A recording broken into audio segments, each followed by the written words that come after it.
Order, please. Before we begin the day routine, the subject for this evening's late debate was submitted by the Honourable Member for Halifax Needham. Therefore, be resolved the Ham government is trying once again to balance the budget on the backs of college and university students and their families. Be debated this evening at 6 p.m. Recognize the Honourable Minister of Human Resources on introduction. I'd like to acknowledge a group of grade 12 students that are here from Bridgewater High School, 32 in number, I believe. And I'd also like to acknowledge Mr. Chuck LeCain, who for 25 years have been bringing students to Province House for a visit. I also would like to acknowledge the parents that are with as chaperones, Nancy Varner, Sandy Berenger, and Charles Williamson. So welcome, and I'd like the House to extend a warm welcome to these students.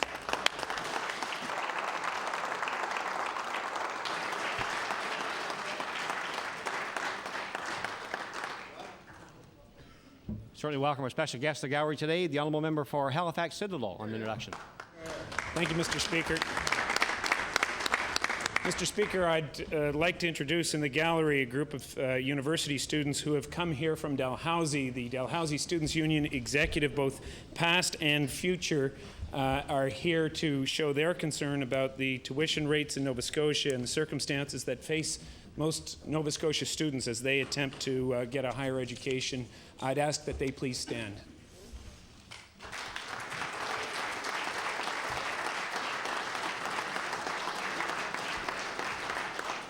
Welcome our guest to the gallery today. I recognize the Honourable Minister of Tourism, Culture and Heritage on introduction. Thank you very much, Mr. Speaker, and I'd like to take the opportunity to introduce three of my constituents here today, Mr. Speaker. I see in the gallery across that we have Mary Jessie McDonald from the Nova Scotia School Board Association.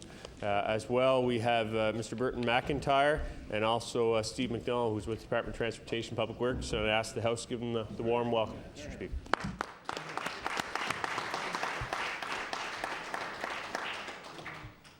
Thank you. The Honourable Leader of the Official Opposition on introduction. Yes, please, Mr. Speaker. In your gallery, I see the President of the Nova Scotia Government Employees and General Workers Union is here, along with, I understand, Joan Jessam, along with members from, I think they were emergency room workers, are they not? Welcome to the House today, Mr. Speaker.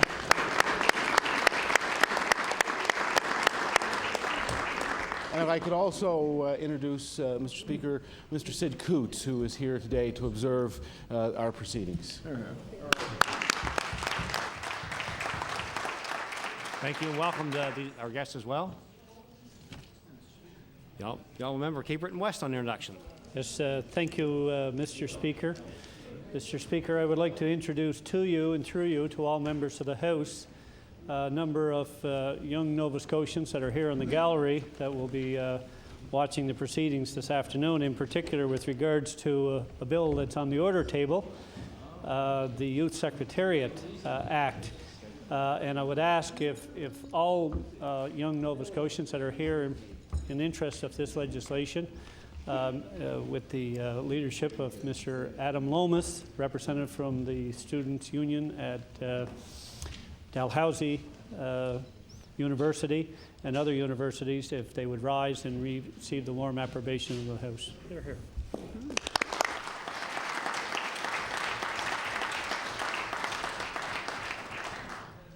Thank you. Any further introductions? We'll begin the day routine presenting reading petitions.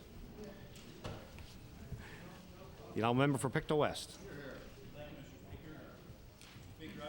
To table a petition on behalf of the residents of the River John and West Branch area of Pictou County concerning the very poor condition of the West Branch Road.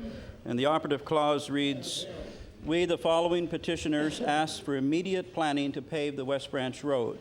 And this petition has been signed by 277 local residents, and I too have affixed my signature. Petition is tabled.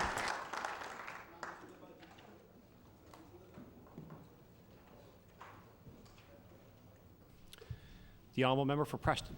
Thank you, Mr. Speaker. Mr. Speaker, I'd like to present a presentation from 162 residents of the Porters Lake and surrounding area. We, the undersigned residents of Porters Lake and area, hereby petition the Department of Transportation, Province of Nova Scotia, to have street lights installed at the intersection number 7 Highway and 107 Access Road off exit 20 in Porters Lake, Nova Scotia. This intersection has very high traffic volume and poses a safety hazard for local residents. Now, I affix my signature to the petition as well. Petition is tabled. The honourable member for Kings North. Thank you, Mr. Speaker. I beg leave to table a petition, the operative clause, which reads, whereas a recent survey has shown that approximately 43% of Nova Scotians favor banning video lottery terminals, and a further 32% want the availability of such terminals restricted. Therefore, we respectfully request the government of the province to ban video lottery terminals, or at least curtail their use, and ensure that staff members in every school in the province be given training that will enable them to make use of the relevant curriculum materials to the end that the harm done by gambling may be reduced. Yes, I have. Petition is tabled. The honourable member for Pictou East. Thank you, Mr. Speaker. I beg leave to table a petition signed by 75 residents of Pictou and Antigonish counties. The operative clause reads, therefore, we respectfully request the government of the province to, 1, ban video lottery terminals or at least curtail their use, and 2, to ensure that staff members in every school in the province be giving training that will enable them to make use of the relevant curriculum material so that harm done by gambling may be reduced. And I have signed this document as well, Mr. Speaker. Petition is tabled. The honourable member for Hants East. Thank you, Mr. Speaker. I beg leave to table a petition on behalf of the residents of the Northfield area and also of the Knoll Shore area of Hants County.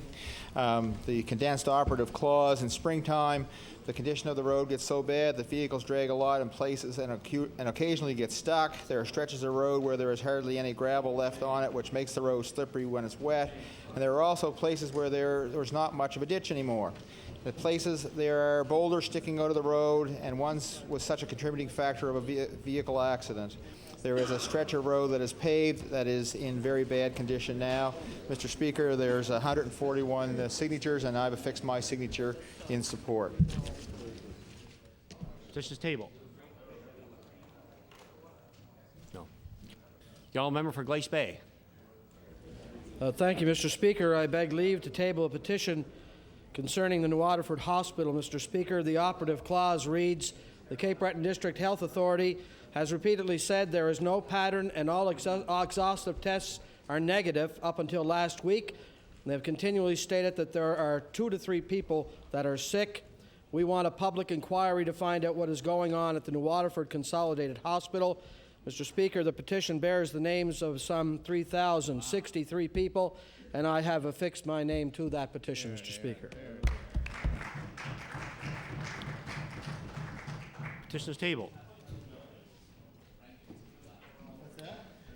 Presenting reports of committees. Table reports, regulations, and other papers. At this time, I'd like to table the Nova Scotia Office of the Ombudsman Annual Report for January 1 to March 31st, 2001, 2003, and those are being distributed at this time. Statements by ministers. The Honourable the Premier. Thank you, Mr. Speaker. There are a handful of people in one's life that are true role models. Men and women who have lived their lives in a truly noble, compassionate, selfless way, offering steadfast leadership, the likes of which one can only dream of emulating. The late Robert Lawrence Stanfield is one such man. On December 16th of this past year, I was joined by countless Canadians in mourning the end of the life of this man and celebrating his contributions to his beloved province and country. This former Premier of Nova Scotia, from 1956 to 1967, changed our province for the better. His accomplishments on behalf of Nova Scotians include establishing free hospitalization and Medicare for families, pursuing aggressive policies to modernize and expand our economy, creating vocational schools, and investing heavily in education at all levels. Directing for the first time consistent funding to universities, as well as modernizing our road system. Robert Stanfield was a leader who was never afraid to make the difficult choices for a stronger Nova Scotia. His service at the federal level as leader of the official opposition from 1967 to 1976, and as member of Parliament for Colchester County and Halifax, showed his remarkable understanding of our country based on respect, strength, and civility. As I said at the time of his passing, we will always wonder how Canada would have moved forward with Robert Stanfield as Prime Minister. While we officially acknowledged his death at Province House in December, I thought it was fitting that we remember this great Canadian in this chamber, a place where his actions and words made such a lasting impression. His quiet and noble service to the people of this province is something we will never forget. While there have been numerous suggestions of a fitting tribute to Mr. Stanfield, talks with his family of just what would be the most suitable gesture are ongoing. I will share the results of these discussions with each leader when appropriate. Mr. Speaker, I understand that the leaders of the opposition parties wish to make remarks, following which I would ask that we would stand for a moment of silence. The Honourable Leader of the Official Opposition. Thank you, Mr. Speaker. I rise to join with the Premier in associating ourselves with his remarks. In preparing to speak to this today, I had an opportunity to review and some of the things that were said and some of the material that was published at the time of his death, and also to examine my own recollections of Mr. Stanfield and some of the things that have been written about him over the years. And for many people, the famous photograph of Mr. Stanfield dropping the football became a kind of image of him. And I remember reading in Walter Stewart's book called Divide and Con, where he talked about Mr. Stanfield, and he said people often didn't know that was one photograph on a roll of 36, the 35 others of which showed him catching the football. And it was a deliberate portrayal of him that was unfair and really influenced people's kind of image of him at a critical point in an election campaign. And I know many of us who are here understand that politics is a pretty rough business at times, and you often get characterized as something other than what you are.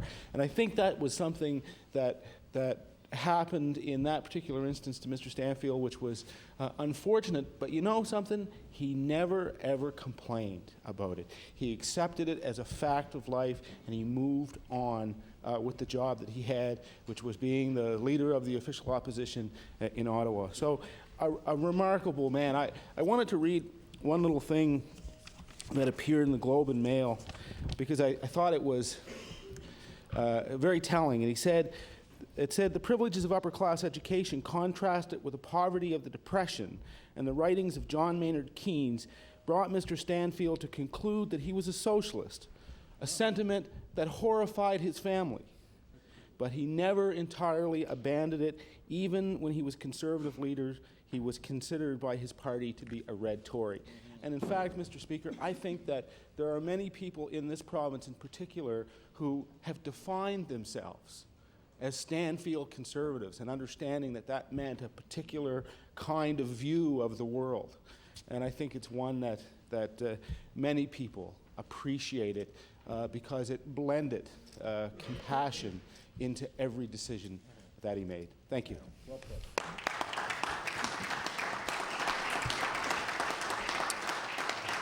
Thank you. The Honourable Leader of the Liberal Party. Thank you, Mr. Speaker. Mr. Speaker, I rise today to add my voice to the Premier's very thoughtful comments about a great Nova Scotian and a great Canadian. I did not have the pleasure of knowing Robert Stanfield, but I did admire him. He was a man of integrity, well respected by all who knew him and all who knew of him. Both on the provincial and federal stages, Robert Stanfield devoted himself to the betterment of Nova Scotia and of Canada. It has been said that he was the best Prime Minister Canada never had. While Nova Scotians never had the opportunity to see that happen, we can all agree that he was one of the greatest Nova Scotians of our time. He will be missed. Thank you, Mr. Speaker.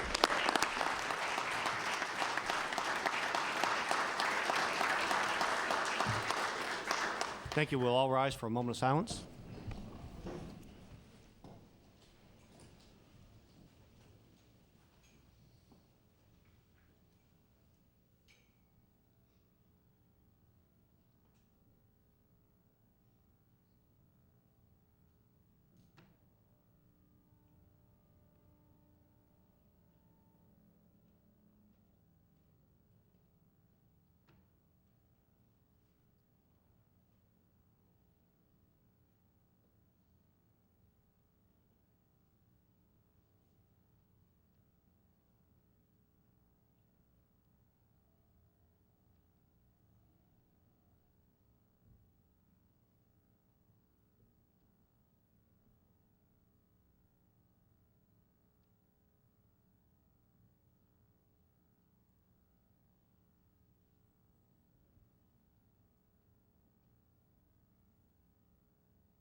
Thank you. Please be seated.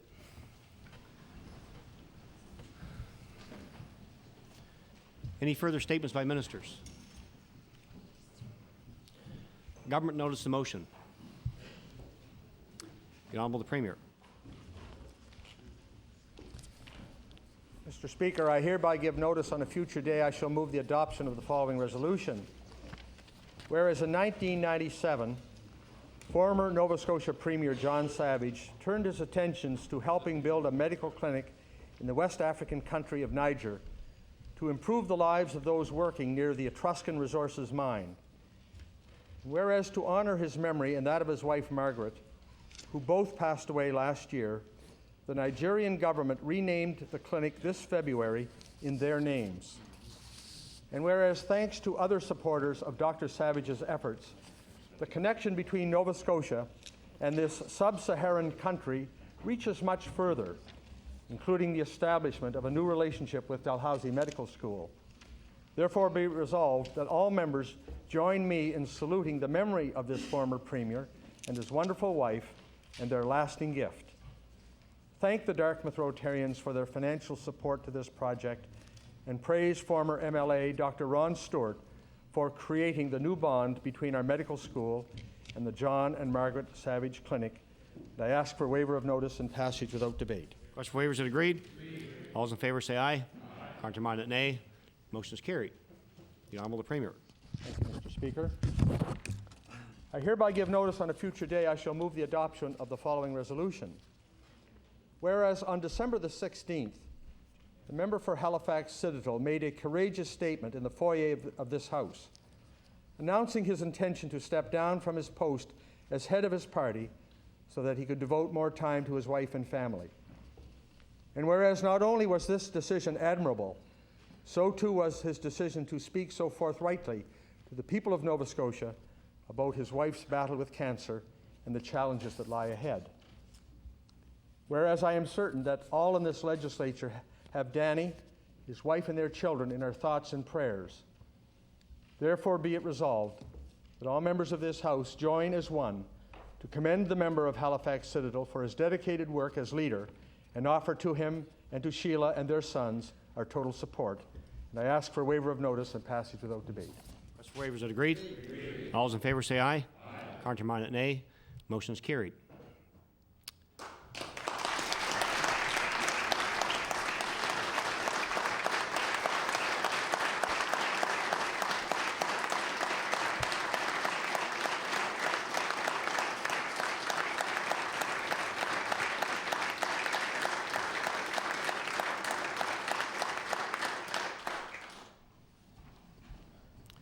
The Honourable Minister of Finance.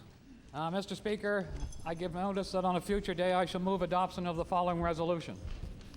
Whereas the Conference Board of Canada's new study, Understanding Healthcare Cost Drivers and Escalators, underlines the fact that the federal government's ability to pay for health care is growing while the provinces is declining. And whereas the study shows that over the next 16 years, all provinces and territorial governments are headed for deficits while federal budget surpluses will increase dramatically. And whereas it indicates that by 2020, the 10 provinces and 3 territories are expected to post a collected deficit of $11 billion, while the federal government's surplus should reach $78 billion. Therefore, be it resolved that all members of this House join together to urge our federal government leaders to heed the warnings contained in the Conference Board report and return to a fair and more meaningful partnership on health care funding for Nova Scotians and all Canadians. Mr. Speaker, I request waiver and passage without debate. Waiver here, no. Notice is tabled. The Honourable Minister of Tourism and Culture. Mr. Speaker, I hereby give notice that on a future day I shall move the adoption of the following resolution. Whereas a phenomenal fourth year in a row, Colleen Jones and her Team Canada won the Scott Tournament of Hearts in Red Deer, Alberta. And whereas Colleen, along with her Mayflower teammates, third Kim Kelly, second Marianne Arsenal, and lead Nancy Delahunt, with the support of their fifth Mary Sue Radford and coach Ken Bagnall, are now the first to win 4 straight championships in 5 and 6 years. And whereas with the victory, Miss Jones now has 6 Canadian titles as a skip, making her the most decorated skip in Canada among both men and women, experience which will serve them well in the Canadian Olympic curling trials in 2005.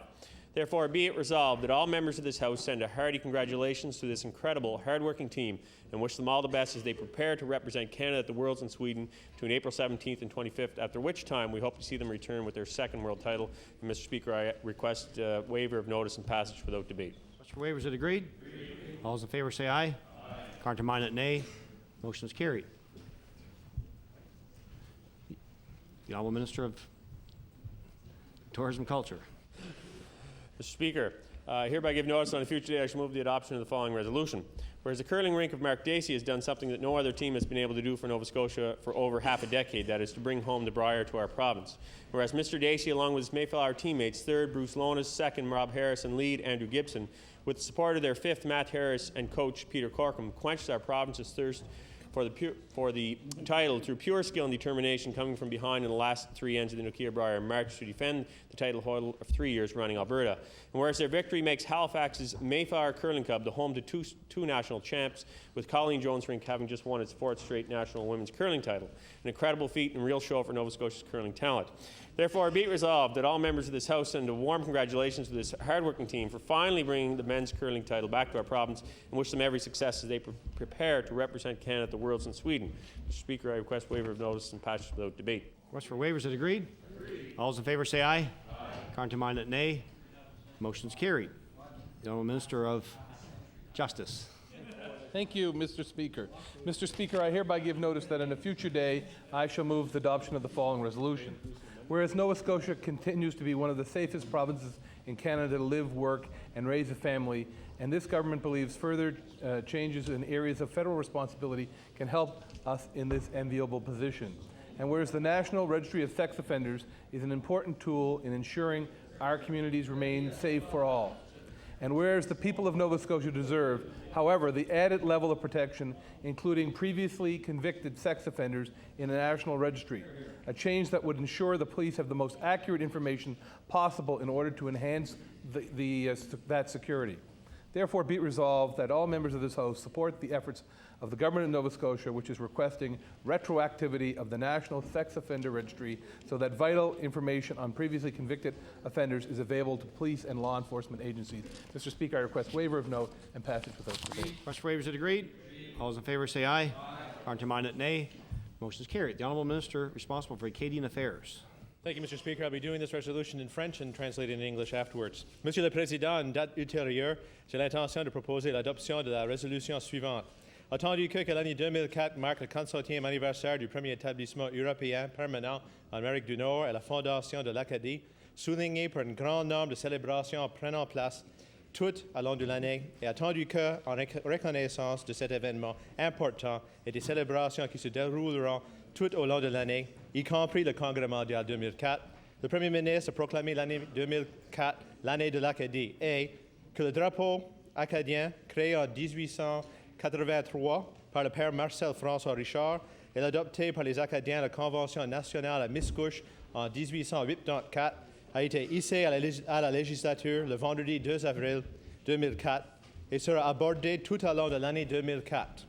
Qu'il soit résolu que les membres de cette législature se joignent afin de reconnaître les contributions significatives apportées par les Acadiens à la province de la Nouvelle-Écosse et célébrer les contributions en prenant part aux nombreuses activités qui auront lieu tout au long de cette année historique. Monsieur le Président, je demande l'adoption de cette résolution sans préavis et sans débat. And I'll repeat in English.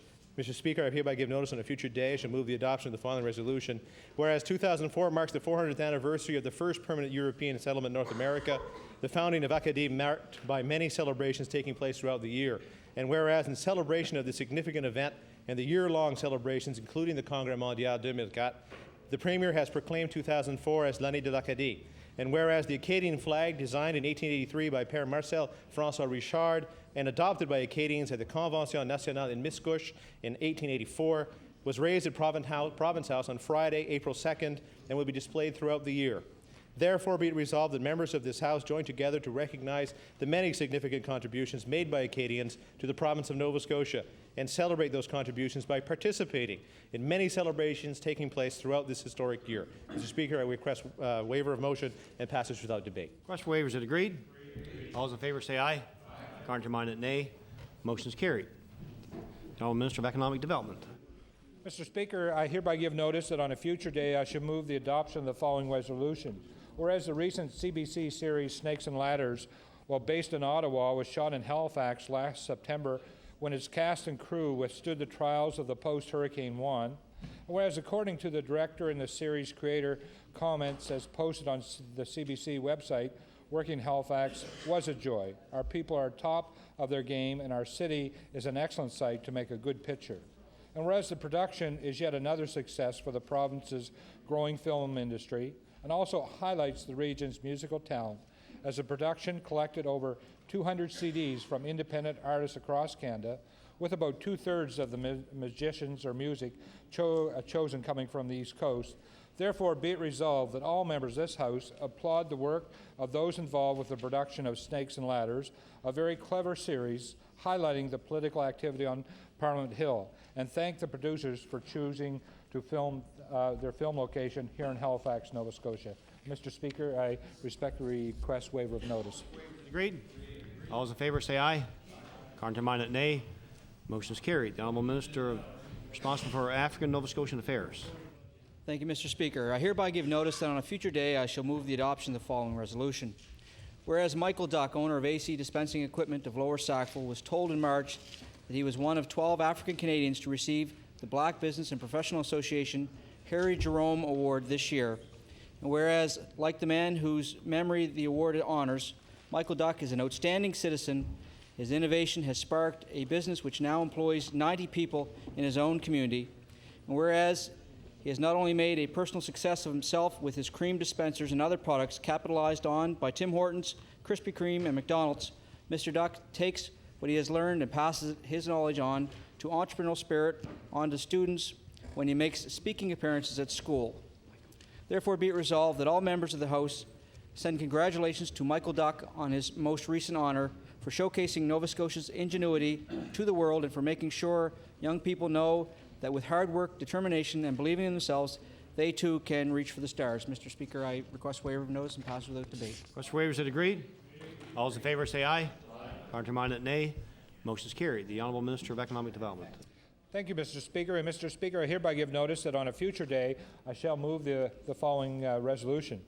Whereas the Junior Achievement Nova Scotia Business Hall of Fame was established in 1993 and has since that time inducted 40 members, and in that last 8 years has raised $800,000 for Junior Achievement Nova Scotia.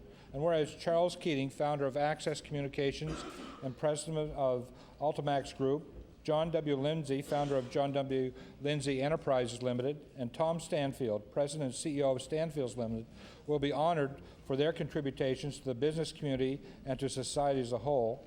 Whereas these three have not only contributed enormously to their communities, but are excellent role models for young entrepreneurs as they exemplify the spirit of junior achievement.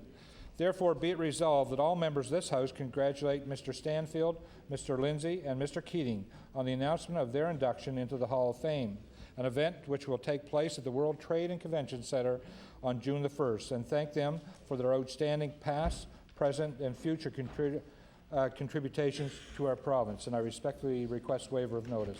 Mr. Wavers, it agreed? All those in favor say aye. Contrary-minded, nay. Motion is carried. Introduction to bills. The Honourable Minister of Justice. Thank you very much, Mr. Speaker. Mr. Speaker, I beg leave to introduce a bill entitled An Act to Amend Chapter 236 of the Revised Statutes 1989, the Public Service Act, to protect the taxpayers of Nova Scotia.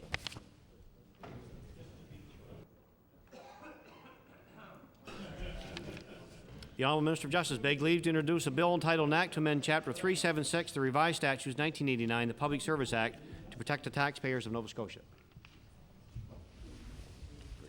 Bill 45, entitled An Act to Amend Chapter 376 of the Revised Statutes 1989, the Public Service Act, to protect the taxpayers of Nova Scotia. Order this bill be read a second time at a future date. The Honourable Minister of Tourism and Culture. Mr. Speaker, I beg leave to table a bill, an act to amend Chapter 376 of the Revised Statutes 1989, the Public Service Act, to establish the Office of Health Promotion.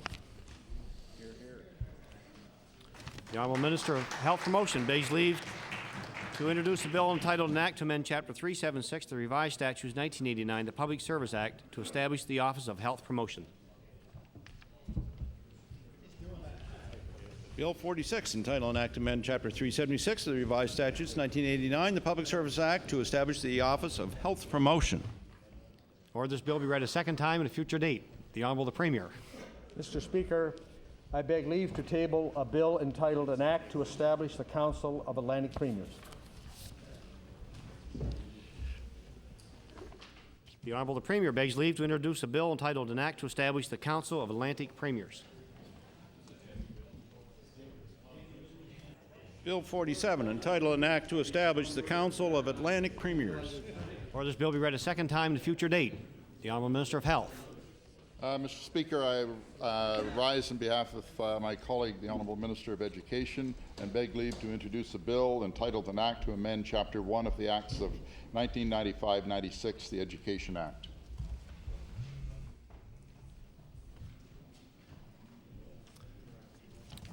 The Honourable Minister of Health begs leave to introduce a bill entitled An Act to Amend Chapter 1 of the Acts of 1995-96, the Education Act.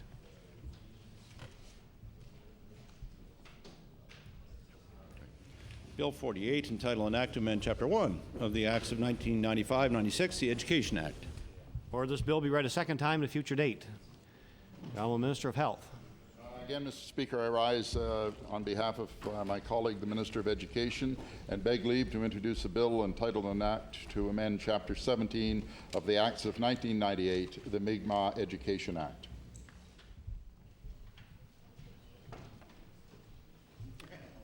The Honourable Minister of Health begs leave to introduce a bill entitled An Act to Amend Chapter 17 of the Acts of 1998, the Mi'kmaq Education Act.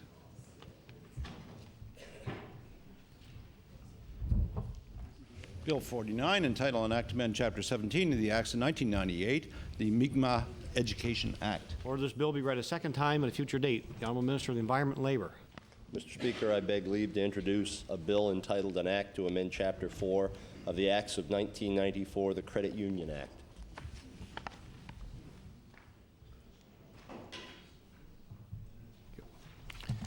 The Honourable Minister of the Environment and Labour begs leave to introduce a bill entitled An Act to Amend Chapter 4 of the Acts of 1994, the Credit Union Act.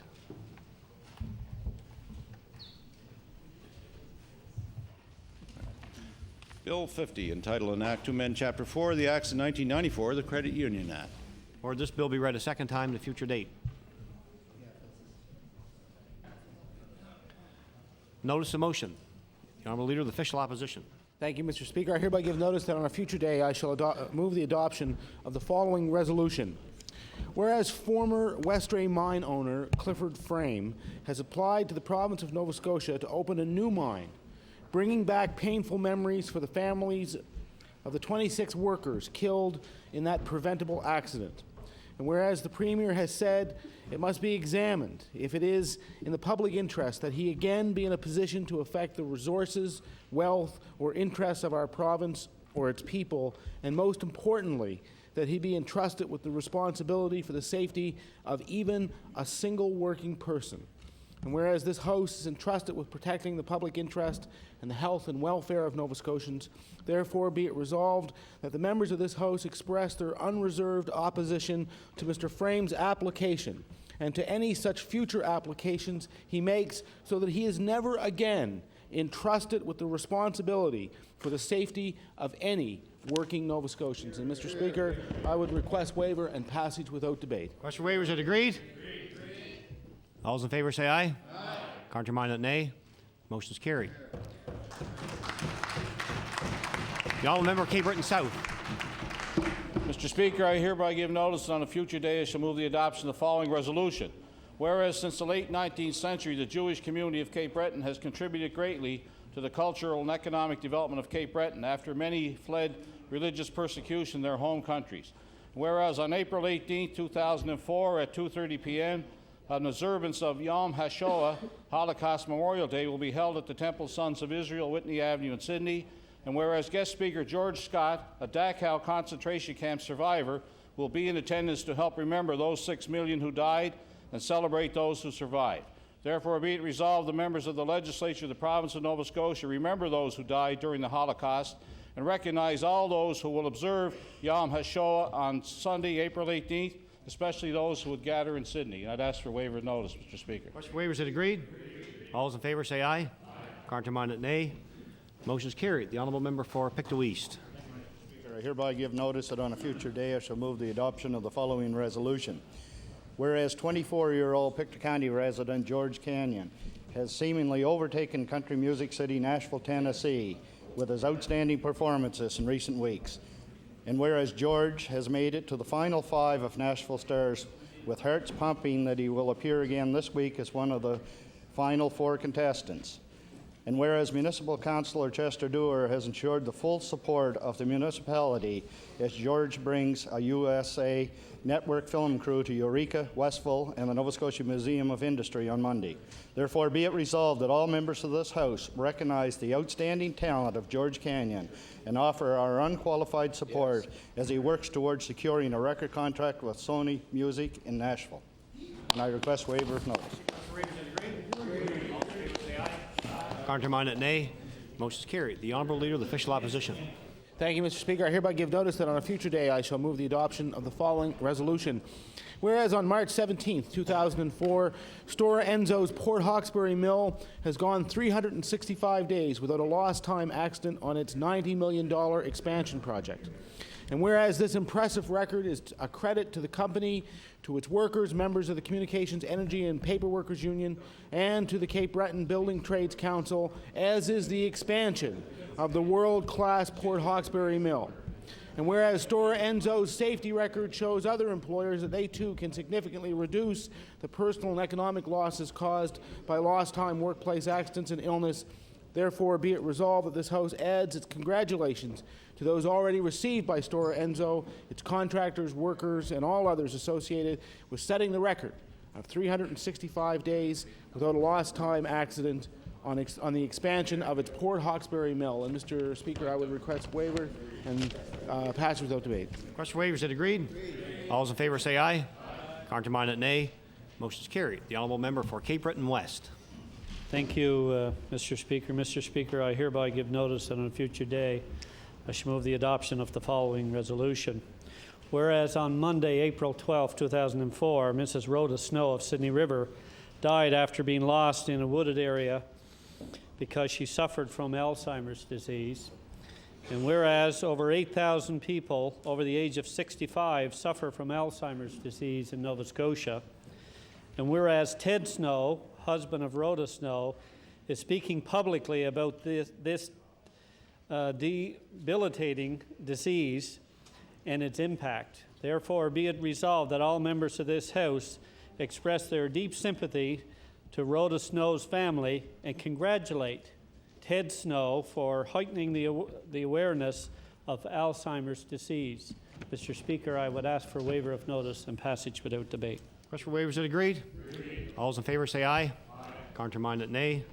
Motion is carried. The honourable member for Halifax Needham. Thank you very much, Mr. Speaker.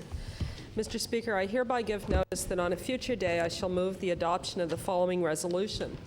Whereas Dr. F.R. Fred McKinnon has long been recognized for the pivotal role he's played in the development of social welfare policy, education, and practice in his home province of Nova Scotia, and indeed in Canada.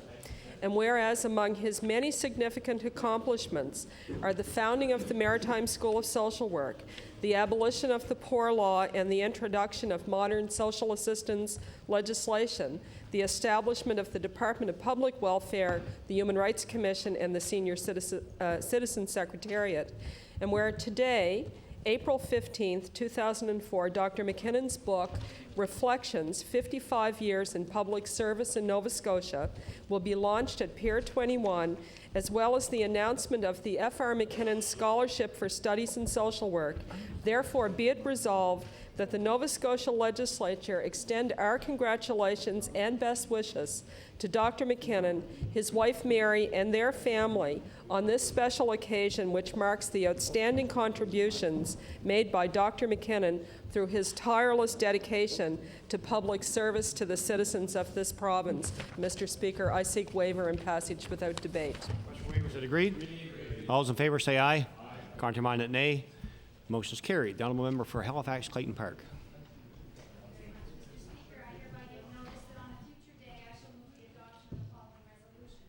Whereas the American Library Association has once again recognized the Halifax Public Libraries for their commitment to promoting an early start to reading by awarding them the John Cotton Dana Library Public Relations Award. And whereas this award is in recognition of the Halifax Public Library's summer reading program, Summer Ready Quest. Whereas the contribution of the staff throughout the Halifax Public Libraries is to be commended. Without the continued dedication and hard work of these individuals, the summer program would not be the tremendous success it has been. Therefore, be it resolved, the members of this legislature congratulate the Halifax Public Libraries on receipt of the prestigious John Cotton Dana Public Relations Award. Mr. Speaker, I ask for waiver of notice and passage without debate. Request for waivers is agreed. All those in favor say aye. Counterminded, nay. Motion is carried. The honourable member for Guysborough Sheet Harbour. Thank you, Mr. Speaker.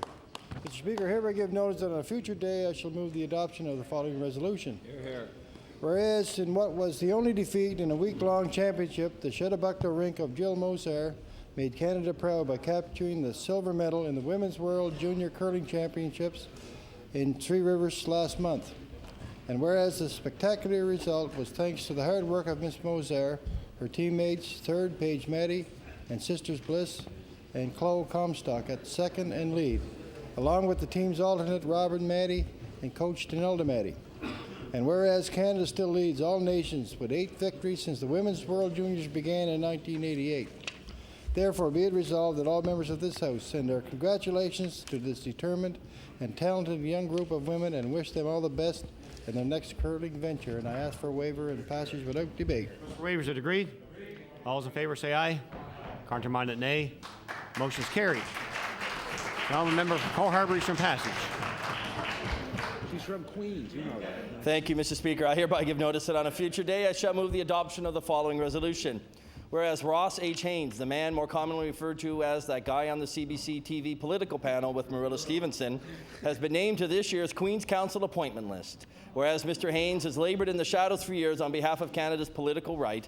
Whereas Mr. Haynes deserves some attention for his stalwart attempts to defend the indefensible. Therefore, be it resolved that this House congratulate Mr. Haynes for getting the recognition he deserves from this government for all his hard work. I ask for waiver, Mr. Speaker. Request for waivers is agreed. All those in favor say aye. Counterminded, nay. Motion is carried. The honourable member for Preston. Thank you, Mr. Speaker. Mr. Speaker, I hereby give notice on a future day I shall move the adoption of the following resolution. Whereas the Lake Echo Lioness Club was founded 25 years ago on April 23, 1979, and without recognition by members of our community and selfless work for the overall good of our community. And whereas the years that they have been performing valuable community service work in the Lake Echo community. And whereas they are celebrating their 25th Charter Night on April 17, 2004, therefore it be resolved that all members of this House extend congratulations to Echo Lioness Club on the occasion of the 25th Charter Night and encourage their members to continue the excellent community service. I'd ask waiver and passage without debate. Waivers is agreed. All those in favor say aye. Counter-minded, nay. Motion is carried. The honourable member for Colchester North. Thank you, Mr. Speaker. Mr. Speaker, I hereby give notice that on a future day I shall move the adoption of the following resolution. Whereas students at Tattamagush Elementary School, led by 8-year-old Josh Dunn, are donating their time to ensure the memory of a First World War veteran buried at a local cemetery is never obscured, and whereas since the time of his death in July 1944, the grave of Oswald Oscar Crow has never had a permanent marker, and whereas Josh began his work towards raising the $700 needed for a grave marker by donating $20 his mother gave him for 4 hours of work carrying grocery store boxes. Therefore, be it resolved that all members of this House of Assembly acknowledge the tremendous work being undertaken by students at Tattamagush Elementary and wish them every success with their exceptionally noble gesture. Mr. Speaker, I request waiver of notice. Question for notice is question for waivers is agreed. All those in favor say aye. Counter-minded, nay. Motion is carried. The honourable member for Halifax Shabukto. Mr. Speaker, thank you. I hereby give notice that on a future day I shall move the adoption of the following resolution. Whereas on March 14th, Skip Colleen Jones, a resident of Halifax Shabukto, and her teammates, second Marianne Way, third Kim Kelly, and lead Nancy Delahunt, curling out of the Mayflower Curling Club of Halifax, won their 6th Scott Tournament of Hearts national title. And whereas this win was their record-setting 6th national title, the 4th in a row between 2001-2004, and whereas the Jones Rink won the world title in 2001 and captured a silver medal at the 2003 World Championship, and this weekend begin their pursuit of the 2004 World Championship in Gale, Sweden. Therefore, be it resolved that this House congratulate Colleen Jones, Marianne Way, Kim Kelly, and Nancy Delahunt on their victory at the Scott Tournament of Hearts and extend our best wishes to them at the World Championship in Sweden. Be it further resolved, this House extend our thanks to the team for their exemplary representation of the province of Nova Scotia at both of these curling events. Mr. Speaker, I seek waiver of notice and passage without debate. Agreed. All those in favor say aye. Counter-minded, nay. Motion is carried. The honourable member for Glace Bay. Mr. Speaker, I hereby give notice that on a future day I shall move the adoption of the following resolution. Whereas members of Liberal Caucus have spent the last 3 months consulting with Nova Scotians on the issue of health care wait times, and whereas meeting face-to-face with nurses, doctors, administrators, non-profit organizations, and the public has been an invaluable learning experience, and whereas push polls and uttering priorities without a concrete plan can never replace listening to people in communities throughout this province, therefore be it resolved that all members of the House acknowledge and recognize the importance of meaningful consultation with healthcare providers and indeed all Nova Scotians when it comes to the important issue of healthcare wait times. Mr. Speaker, I ask for waiver of notice and passage without debate. Question for waivers is agreed. All those in favor say aye. Counter-minded, nay. Motion is carried. The honourable member for Kings North. Mr. Speaker, I hereby give notice that on a future day I shall move the adoption of the following resolution. Whereas January 12, 2004 marked the 100th anniversary of the first meeting of the Municipal Council of Kings County in what was, at the time, the new county courthouse in Kentville. And whereas today the courthouse is home to the Kings County Museum, which is operated by the dedicated volunteers of the Kings Historical Society.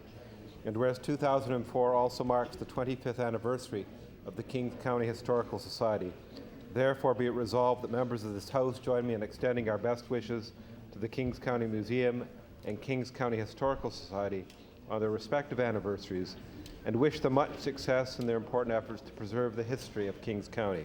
Mr. Speaker, I request waiver. Question for waivers is agreed. All those in favor say aye. Counter-minded, nay. Motion is carried. The honourable member for Pictou West. Thank you, Mr. Speaker. I hereby give notice, and on a future day I shall move the adoption of the following resolution. Whereas the wonderful Heather Bell Girls Pipe and Drum Band of Pictou are celebrating their 40th anniversary, and whereas the Heather Bell Girls Pipe and Drum Band have been great ambassadors for Nova Scotia over the years as they've traveled to various provinces in Canada and states of the USA. And whereas over those 40 years, the literally hundreds of young women who've been proud to call themselves Heather Bells, have won numerous competitions and awards for their soul-stirring music. Therefore, be it resolved that this Nova Scotia Legislature congratulate the Heather Bell Girls Pipe and Drum Band for 40 years of great music and wish them all the best in the future. And Mr. Speaker, I would ask for a waiver and passage without debate. Request for waiver, is it agreed? All those in favor say aye. Contrary-minded, nay. Motion is carried. The honourable member for Victoria the Lakes. Mr. Speaker, I hereby give notice that on a future day I shall move the adoption of the following resolution. Whereas 16-year-old Daniel James Everett Canning of Middle River, Cape Breton, has won a silver medal in the Canadian National Powerlifting Competition in Ontario in March of this year. And whereas he trained at home with no formal gym in the front porch of his parents' home, and whereas he will be competing in South Africa, representing Canada and Nova Scotia in particular, in September, and is a model example for today's youth, therefore be it resolved that all members of this House congratulate Daniel James Everett Canning. Mr. Speaker, I ask for waiver of notice and passage without debate. For waiver, is it agreed? All those in favor say aye. Contrary-minded, nay.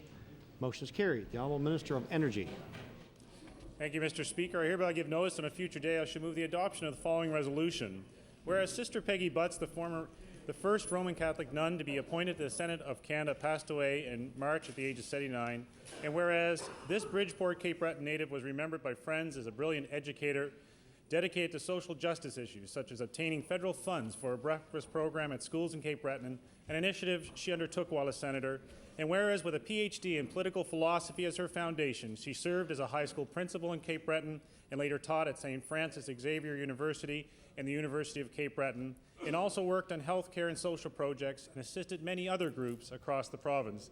Therefore, be it resolved that this House acknowledge and express our thanks for the rich life of Sister Peggy Butts, a Nova Scotian who was so aptly described by one colleague and friend as having made an unconditional pledge to the well-being of our community to do what she could to make life better. And Mr. Speaker, I ask for waiver of notice and passage without debate. Mr. Waiver, is it agreed? All those in favor say aye. Contrary-minded, nay. Motion is carried. The Honourable Member for Dartmouth North. Thank you, Mr. Speaker. I hereby give notice that on a future day I shall move the adoption of the following resolution.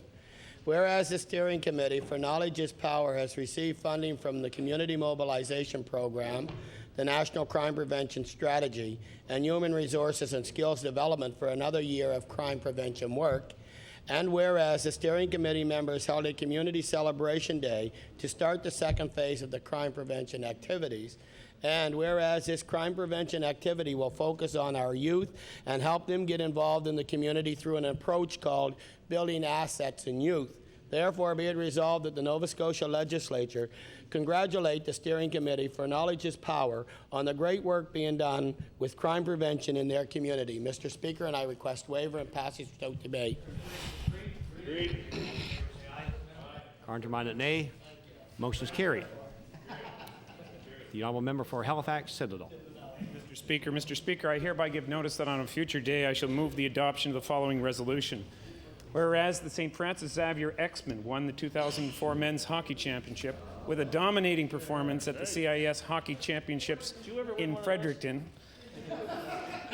whereas the X-Men represented their school in the province of Nova Scotia with distinction and pride.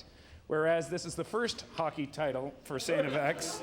I guess you never did win one of those, did you? It continues a tradition of sporting excellence, Mr. Speaker, from the X-Men and women in many sports over their proud history of this truly Nova Scotia institution. Therefore, be it resolved that all members of this House congratulate the head coach, Danny Flynn, assistants Greg McDonald, John Kabuke, and son of the Minister of Health, Kyle McIsaac, and all of the outstanding student athletes from the St. X men's hockey team on their first, but certainly not their last, National Hockey Championships. Mr. Speaker, I ask for waiver of notice and passage without delay. Question for waivers is agreed.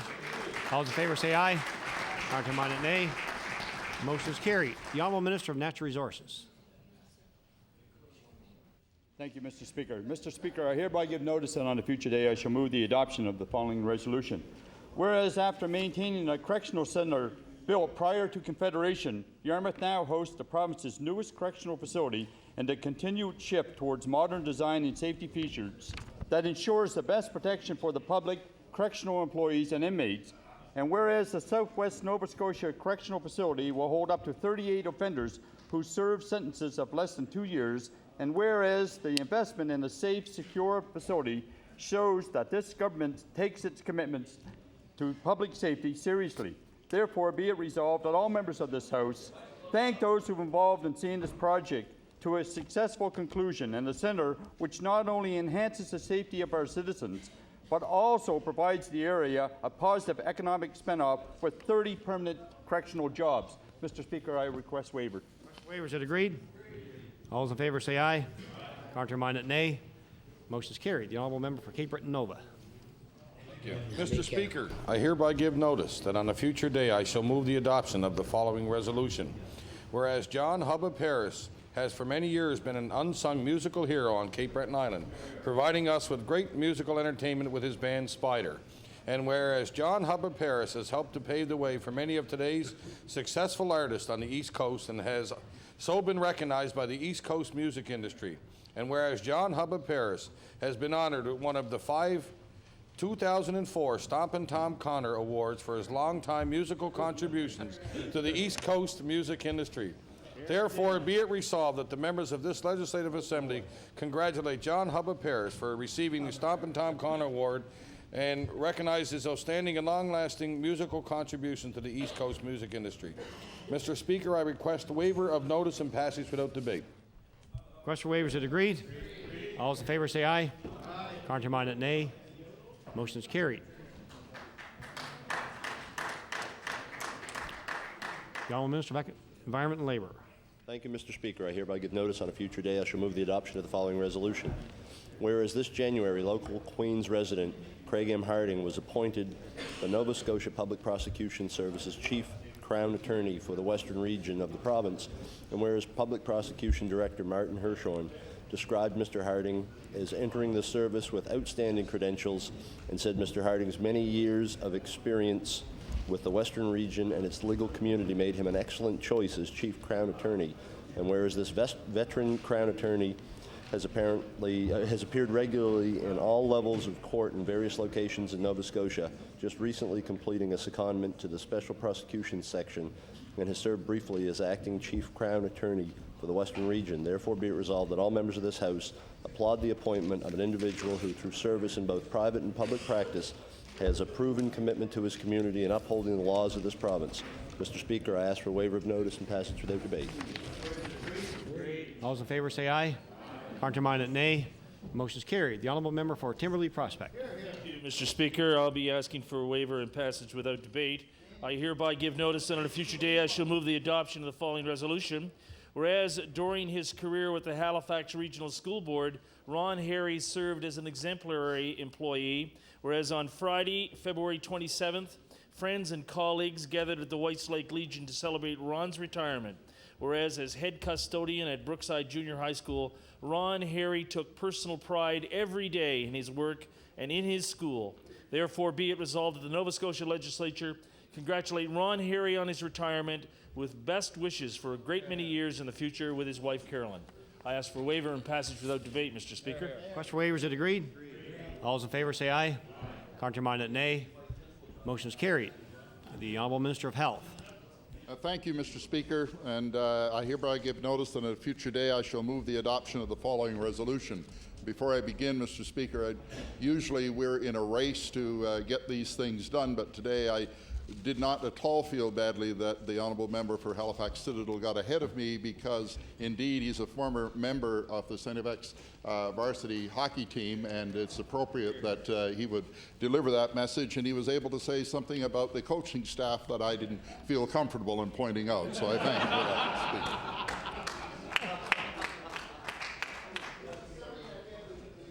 Whereas St. Francis Xavier University has a remarkable hockey tradition, and for the first time in its history, the St. FX X-Men have won the CIS championship title by coming from 2 goals behind to beat the hometown UNB team in double overtime. And whereas the St. FX hockey players exhibited true teamwork under the exceptional direction of head coach Danny Flynn and his dedicated staff, and whereas this year The strength of the Atlantic University Conference was evident as an Atlantic tide swept the tournament, with St. FX winning the gold medal, the University of New Brunswick winning the silver medal, and Dalhousie University winning the bronze medal.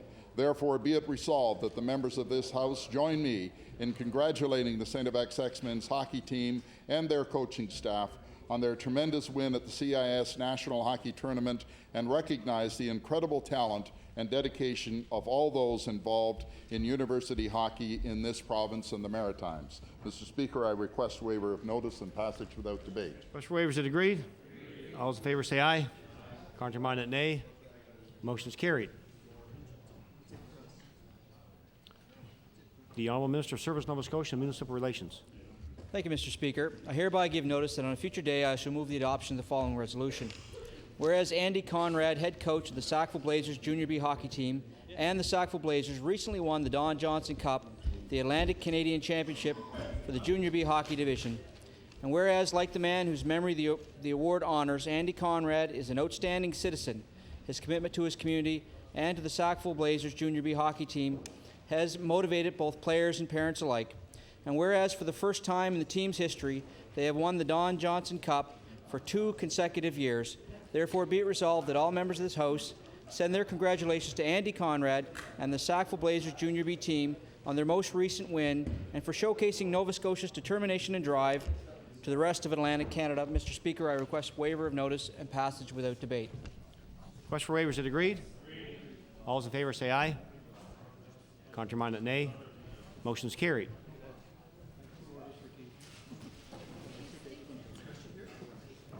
Order, please. Orders today or questions put by members. Question period begin at 3:07 and end at 4:07. The Honourable Leader of the Official Opposition. Order, please. Order, please. Order, please. The Honourable Leader of the Liberal Party. Mr. Speaker, I'm just curious, is the Minister of Education here for the question period? Correct. Thank you. Question period will begin at 3:08 and then at 4:08. The Honourable Leader of the Official Opposition. Thank you very much, Mr. Speaker. Well, Mr. Speaker, seniors in this province are still waiting for this government to stop the practice of impoverishing people who require care in nursing homes. Seniors, Mr. Speaker, like Sid and Constance Coots. Mrs. Coots has dementia, yet the Department of Health has denied her entrance to a nursing home because the couple is appealing their assessment, which is their right to do. Shame. Mr. Coots has cancer and will not be able to care for his wife much longer, so my question for the Premier is this: how can his government deny seniors the care that they need simply because they exercise their right to appeal these unfair financial assessments? Good question. The Honourable the Premier.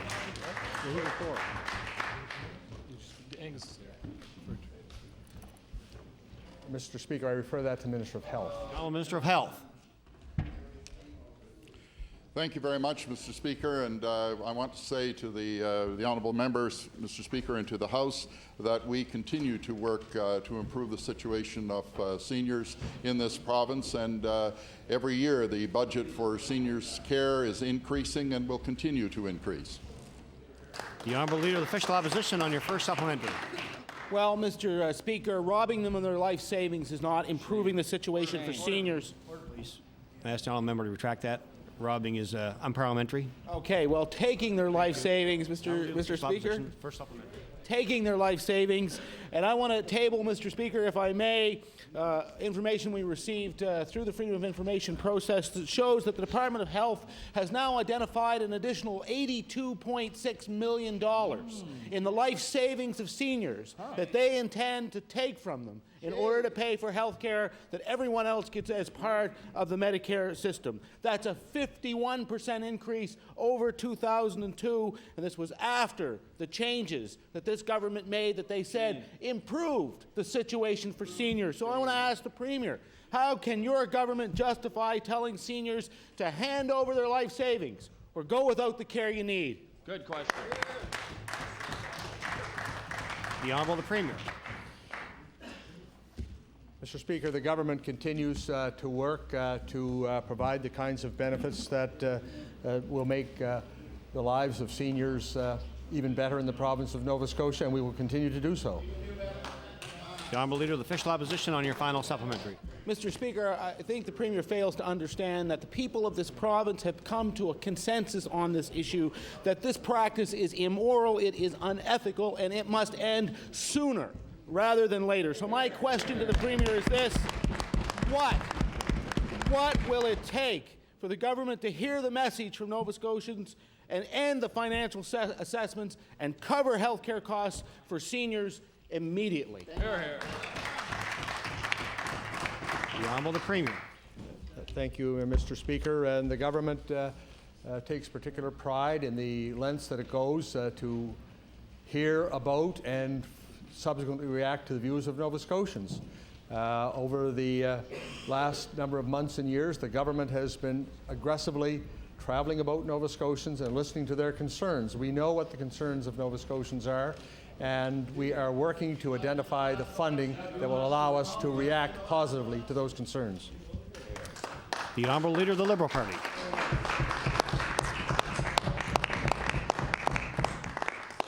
Thank you, Mr. Speaker. Mr. Speaker, my question's for the Premier. Mr. Speaker, it's no secret that the #1 issue facing Nova Scotians is health care. Our health care requires careful management, but as the Premier suddenly found out after 5 years, health care requires money.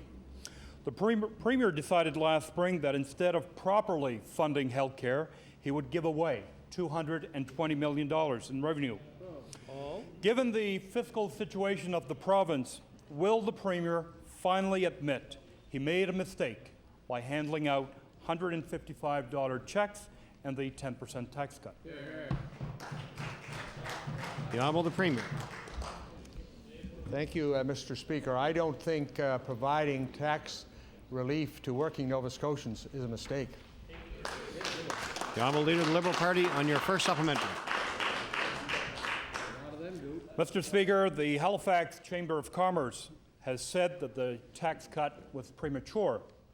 The Canadian Centre for Policy Alternatives says the tax cut is creating a social deficit. And even the bond rating agency, Standard & Poor's, have said the tax cut reduces the flexibility to properly fund services. People are waiting too long for essential health care.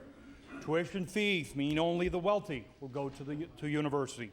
And Nova Scotia's road system faces a $3 billion infrastructure deficit. Shame. Given the overwhelming weight of evidence that Nova Scotia cannot afford the Premier's pre-election giveaway, why won't the Premier finally admit he made a mistake? The Honourable the Premier. Mr. Speaker, in the preamble to the question, the Leader of the Liberal Party mentioned the word flexibility. One thing that we could not accuse that caucus of is being inflexible. If the Leader of the Liberal Party would look immediately behind him, he would see sitting there the member from Cape Breton East, who said in this... From Glace Bay. Yes, thank you, and I do like the new name better. But the member from Glace Bay said in this place, and it's recorded in Hansard, on May the 11th, in the year 2000, if the Tories ever do get around to giving Nova Scotians a tax break, which I hope I am here to see, well, Mr. Speaker, he saw it.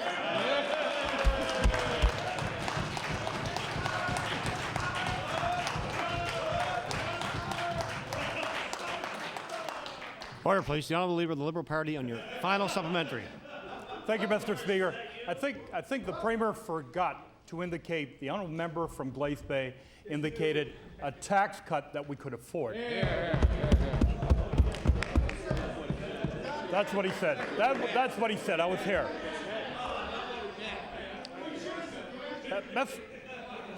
Order, please. Order, please. The Honourable Leader of the Liberal Party on your final supplementary. Thank you, Mr. Speaker. Over the next 5 years, the choices made by this Premier means $700 million will not be available for health care, education, and infrastructure. Nova Scotia already spends less on programs than any other province in Canada. Mr. Speaker, the only two people left in this province who believe the tax cut was a good idea are the leader of the NDP party and the Premier. So my final question to the Premier is, where will the Premier find $700 million over the next 5 years that could have been spent on health, education, and roads? The Honourable the Premier. Mr. Speaker, a further glance at Hansard and looking at May 2nd, the year 2000, a time when we had indicated to Nova Scotians we wouldn't reduce income tax until such time as the books were balanced. And the same member from Glace Bay said, and I quote, "I mentioned the bracket creep. The Premier says there will be no reduction of taxes until the books are balanced. Why will the government not agree to this 6-month hoist?" The Liberal Party is extremely flexible in its position on taxes. The Honourable Leader of the Official Opposition. Hey, Mr. Speaker, thank you. Just this month, an all-party committee in New Brunswick determined that public auto insurance system in that province can provide lower and fairer rates. I want to table that report, Mr. Speaker. In New Brunswick, the Conservative government, the Liberal Party, and the New Democratic Party all undertook a serious study of public auto insurance because of the benefits it offers to drivers. Mr. Speaker, they put drivers first. So my question to the Premier is this: why won't you follow the lead of New Brunswick and undertake a serious study of public auto insurance in Nova Scotia? The Honourable the Premier. Thank you, Mr. Speaker. And I looked with a great deal of interest at the report that came out. I understand that Elizabeth Weir led the committee that generated that report. And following an examination of that report, it solidly endorses the steps that we have taken, because what they are proposing in New Brunswick to provide significant relief is not something that leader of the New Democratic Party is talking about. He's never talked about no-fault insurance. He never talked about no payment for pain and suffering. He never talked about limited economic recompense for accidents. That's what this report talks about, and Nova Scotians would never buy that. The Honourable Leader of the Official Opposition on your first supplementary. That's ironic, Mr. Speaker, because that's exactly what their bill already has done. Limited people's right to recover. That's what they've done, Mr. Speaker. The Consumer Association of Canada has demonstrated that car insurance rates are cheaper in western provinces with public auto insurance, and in fact, they're 100% cheaper, Mr. Speaker, a fact that was also identified in that report if the Premier cares to read it. Now, Mr. Premier, how much longer do you plan to stand in the way of a New Brunswick-style, thorough, independent study? Good question. The Honourable the Premier. Thank you very much, Mr. Speaker. I have in my hands an independent study done by the Fraser Alert. And the main conclusions of that study, Mr. Speaker, and I can table a copy of this when I'm through with it. Main conclusions: the 4 public auto insurance provinces collectively have the highest average premiums in Canada. Hear, hear. Hear, hear. Second point, next year they will be 18% more expensive than private sector provinces if legislative rollbacks occur, and will take 4 of the top 5 highest premium slots. Now, Mr. Speaker, I will read the subsequent 2 points after I've heard the next question. The Honourable Leader of the Official Opposition on your final supplementary. Oh, Mr. Speaker, the well-known independent Fraser Institute. That's a new one. Mr. Speaker, I would like to table a cabinet briefing document dated May 28th that I have obtained that shows that the Conservative government based their entire auto insurance plan on the outcome of the New Brunswick election. Mr. Speaker, my question to the Premier is this: since you were so interested in following the lead of New Brunswick before, why don't you follow the lead now and undertake a serious study of public auto insurance for Nova Scotia? The Honourable the Premier. Thank you, Mr. Speaker. And the answer to that is very simple, Mr. Speaker, because I'm seeing a report before me that would indicate it would be a waste of money. What this report goes on to conclude, British Columbia in 2004 will be the most expensive, bracket 27% higher than the national average, and PEI and Nova Scotia have the cheapest at 36% and 33% below the average. It goes on to say, point 4, it is a myth. It is a myth that the public insurance provinces have cheap insurance. Appropriate measurement and assessment of hidden subsidies and inadequate financial reserves reveal the true picture. The Honourable Member for Glace Bay. Mr. Speaker, as much as I'd like to ask the Premier a question, my question is for the Minister of Health. Mr. Speaker, earlier this year, emergency room staff at the QE2, frustrated and concerned, went public with the state of conditions in the emergency department there. Mr. Speaker, a report produced by the Capital District just this week showed that the average time a Level 2 patient waited to be seen by a doctor at the QE2 was 1 hour and 16 minutes. National standards indicate that same Level 2 patient should be seen in 15 minutes, Mr. Speaker. Mr. Speaker, to make matters worse, the same Level 2 patient spent a total of 6 hours and 30 minutes in the ER department. Obviously, things are no better, Mr. Speaker, so my question to the Minister is, if he would please put aside any public relations responses, tell the QE2 ER employees, and indeed all residents in the Capital District, what specific actions you're going to take to solve the problems of wait times at the QE2 Emergency Department. The Honourable Minister of Health.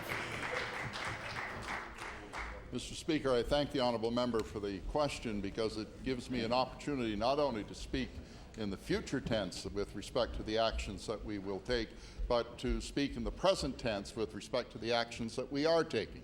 And we have, Mr. Speaker, opened 21 long-term care beds, and the purpose of that, Mr. Speaker, is to increase the rate of flow of patients through the ER unit. We have, Mr. Speaker, approved the go-forward plan with respect to the expansion of the ER services at the QE2. There are, Mr. Speaker, a number of other programs underway administered by the Capital District Health Authority, and those plans are proceeding. Thank you, Mr. Speaker. The Honourable Member for Glace Bay on your first supplementary. Mr. Speaker, obviously it's not working. The minister was warned publicly in January that things were bad, and then this government produced an $80,000 brochure on the state of health care in the province. And guess what, Mr. Speaker? Not one mention of the crisis at the ER department at the QE2, and indeed other emergency departments in the Capital District, such as the Dartmouth General. Mr. Speaker, the minister can no longer hide from reality. Things are at a crisis stage. Staff has been telling us for months now. They've offered the minister solutions, yet we've heard nothing from this minister. So my question to the minister, as the minister responsible for health and well-being of patients in this province, will the minister please advise us as to when a successful action plan is going to be announced? The Honourable Minister of Health. Thank you very much, Mr. Speaker. And what I can tell the honourable member and the House is that an action plan is underway, Mr. Speaker, and that action plan embodies the suggestions that were brought forward from the employees and the Capital Health Authority. They had a plan in the works, and that plan is being implemented. And I can tell you, Mr. Speaker, that the results of the implementation of that plan are results that will take time to be felt, because they are incremental steps, and they will and are attacking this problem, and we are beginning to see the results of that initiative. The honourable member for Glace Bay on your final supplementary. Mr. Speaker, the fact of the matter is that this government forgot to tell Nova Scotians that they had a plan to destroy services and health care in this province instead of enhancing services, Mr. Speaker, and that's exactly what has happened. My final question to the minister, given that this minister has failed to produce a workable plan, at least will the minister commit here today that he'll listen to and implement some of the suggestions from the QE2 ER staff to help solve the current crisis at the QE2? The Honourable Minister of Health. Thank you, Mr. Speaker. As I already indicated, we are in the process of implementing suggestions that were brought forward. But if the honourable member really wants to understand the nature of the problem we're facing and the time frame that it will require in order to implement the plan and correct the problem, the honourable member should understand that when they were the government of this province, they were supposed to create 2 emergency facilities to handle the patient flow in the district. That was not done, Mr. Speaker, and we are implementing that, and we are increasing the capacity of emergency services in this province.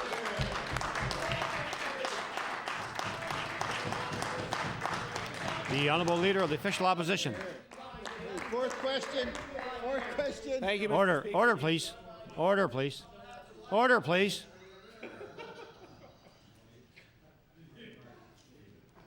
The Honourable Leader of the Official Opposition. Thank you, Mr. Speaker. Over the last number of months, all Nova Scotians have watched as the Premier of Nova Scotia has opted to do battle with leaders in Cape Breton instead of working with them. Members of the Conservative Party, in fact, have gone so far as to even deny that there is a problem in Cape Breton. They say things are not as bleak as they appear. Yet, according to the most recent demographic statistics, Cape Breton has lost more than 10,000 people. Mr. Speaker, roughly 10% of the island's population. The island's unemployment level is double that of the rest of the province. So, Mr. Speaker, my question for the Premier is quite straightforward. When do you plan to acknowledge that there is a problem in Cape Breton and present an economic growth strategy to deal with it? Hear, hear. The Honourable the Premier. Thank you very much, Mr. Speaker, and I do acknowledge that the member opposite brings a significant issue to the floor of the House of Assembly for discussion, and it is for that reason that we have paid particular attention to many, many issues that are important to the people that live on the island of Cape Breton. We have made significant investments in their healthcare delivery system, including increased facilities, for example, for dialysis. We have announced a significant investment in the community college in that community. We have done significant investments in infrastructure, including road infrastructure on the island of Cape Breton. We have been instrumental in creating many, many new jobs in Cape Breton through the activities of the Office of Economic Development and through Nova Scotia Business Incorporated. This government has worked very, very hard to turn around the economy of Cape Breton and to provide a level of optimism that now exists in Cape Breton that was not there in 1999. The Honourable Leader of the Official Opposition on your first supplementary.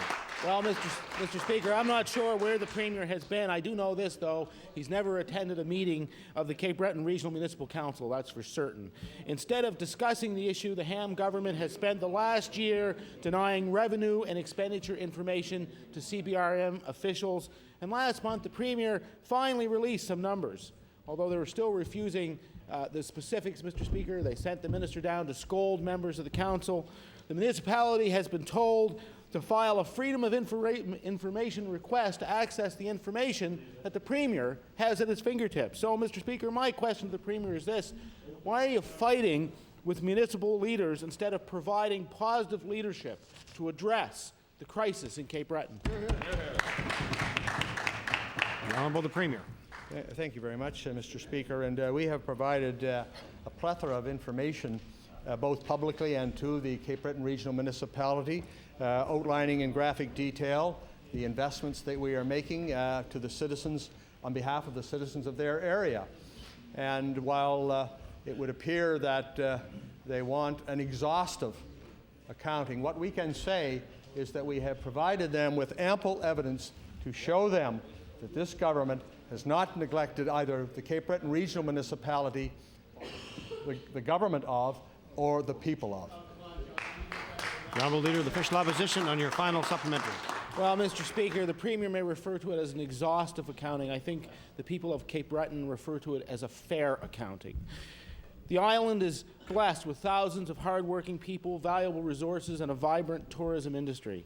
Now, if the people of Cape Breton could only have a Premier that would work with them instead of against them, they could turn the fortunes of the island around.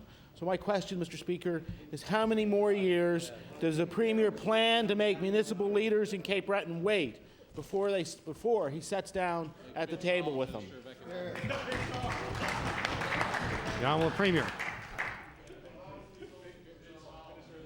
We are very anxious, Mr. Speaker, to dialogue and work with all leaders in Cape Breton to provide a good working relationship with all levels of leadership on the island of Cape Breton that will have as its primary objective the promotion of a better lifestyle for all of those in Cape Breton, promoting a positive image all across Canada of what's going on Cape Breton Island. The Honourable Member for Cape Breton South. Mr. Speaker, my question today, Mr. Speaker, is to the Minister of Health. Mr. Speaker, a comfort allowance of $105 per month is paid to subsidized seniors living in nursing homes. It has not been increased in more than a decade, and the Minister's Department controls what seniors can spend this money on. Mr. Speaker, would the Minister agree that this is an outdated policy which shows disrespect for seniors living in nursing homes? The Honourable Minister of Health. Thank you very much, Mr. Speaker, and I want to thank the Honourable Member for that question, because I can, in fact, let the Honourable Member know that in the very near future we will remove the restrictions on seniors with respect to how they spend the comfort allowance.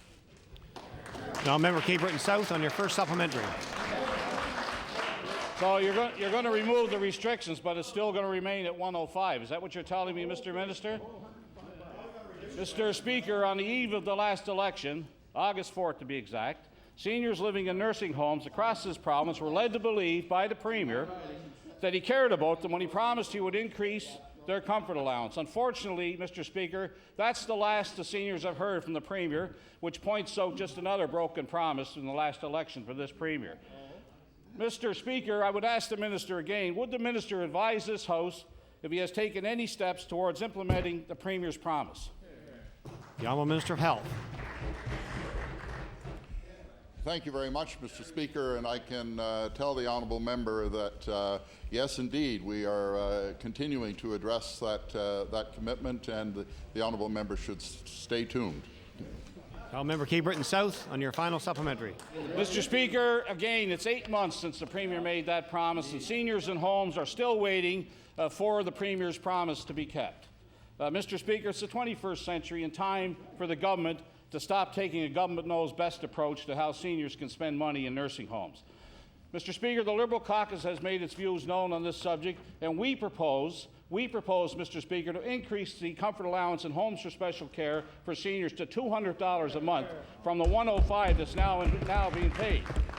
Mr. Speaker, I would ask the Minister, does he agree that $200 a month is a reasonable amount to pay seniors in this day and age for their comforts in nursing homes?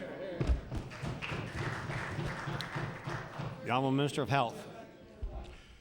Thank you very much, Mr. Speaker, and as I indicated to the Honourable Member, this is a matter that we're continuing to address, and he should stay tuned.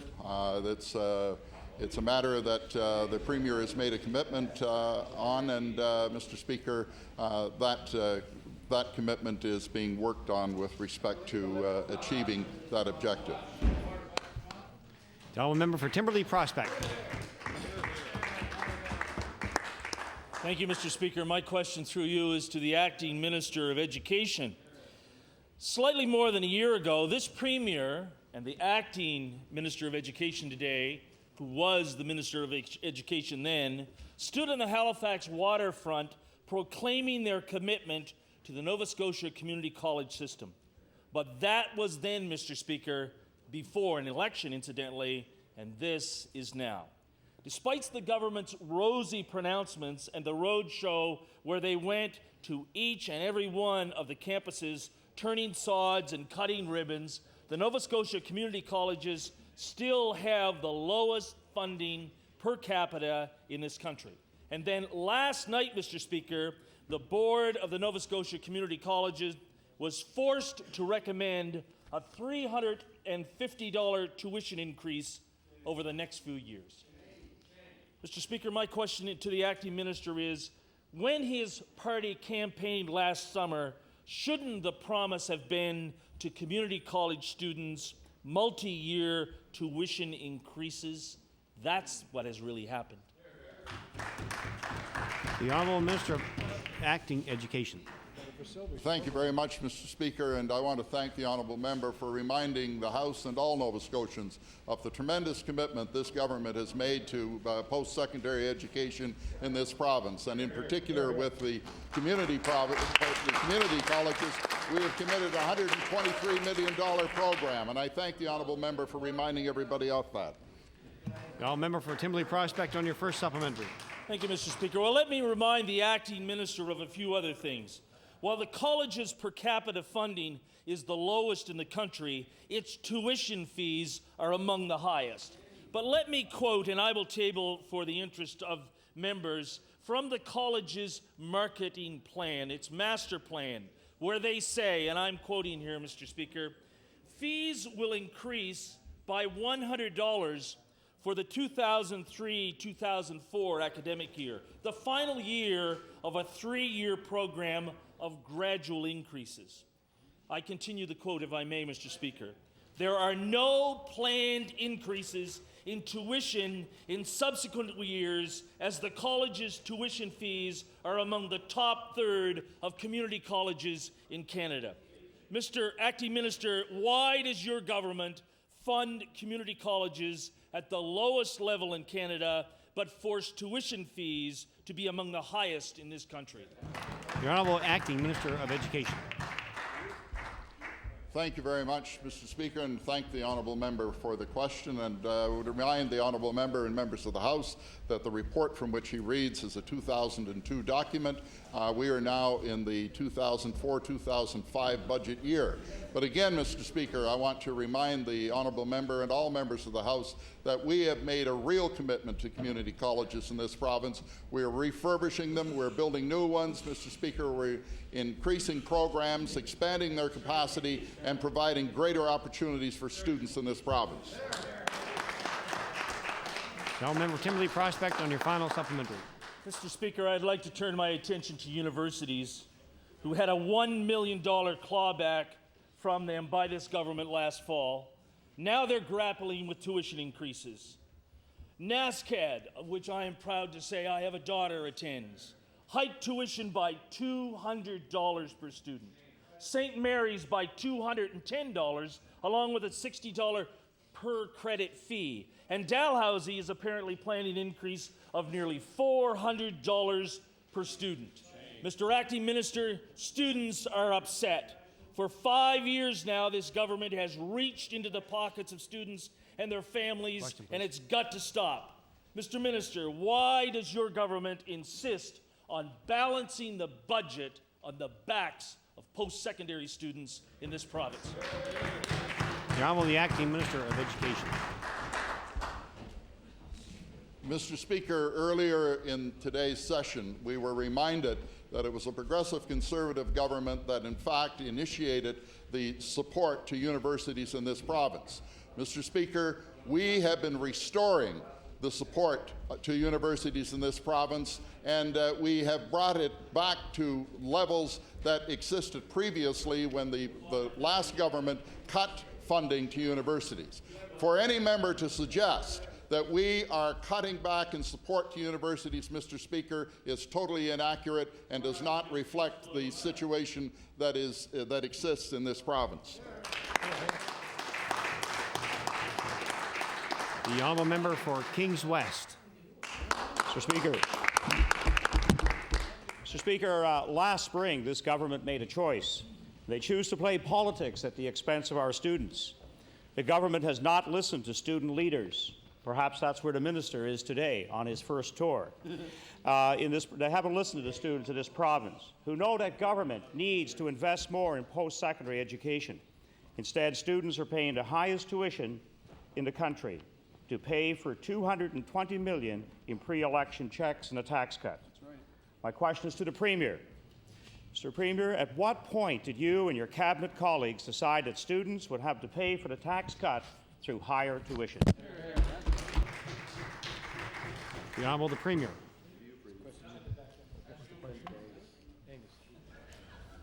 I refer that question to the Minister of Education. The Honourable Acting Minister of Education. Thank you very much, Mr. Speaker, and it's convenient that I'm able to use the same answer to the honourable member for Kimberley Prospects' third supplementary in response to this first question today. Mr. Speaker, we have not cut funding to universities. In fact, we've restored the funding that party cut when they were government.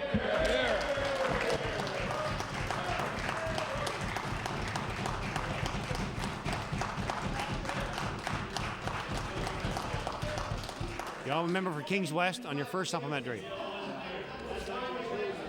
There really is a Santa Order, Claus. please. Order, please. Order, please. The honourable member for Kings West on his first supplementary. Increase in tuition for the year 2004-2005. St. Mary's University has set 4.5 increase in tuition, and we know other universities are about to follow. With increased operational costs, recruiting expenditures, and deferred maintenance costs, our young people are being expected to fork over thousands of dollars more to ensure the continuance of their education. In fact, we know of cases where students have had to drop out of their programs after 3 years. Mr. Minister, or the Acting Minister, when will you acknowledge that post-secondary education funding is inadequate and students should not be asked to pay for the mistakes of this government? The Honourable Acting Minister of Education.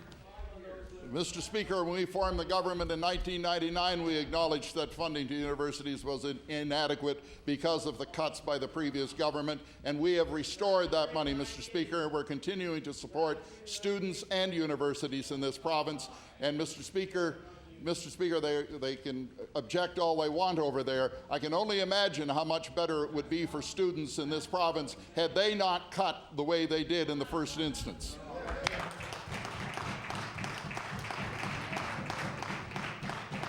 The honourable member for Kings West. Order, please.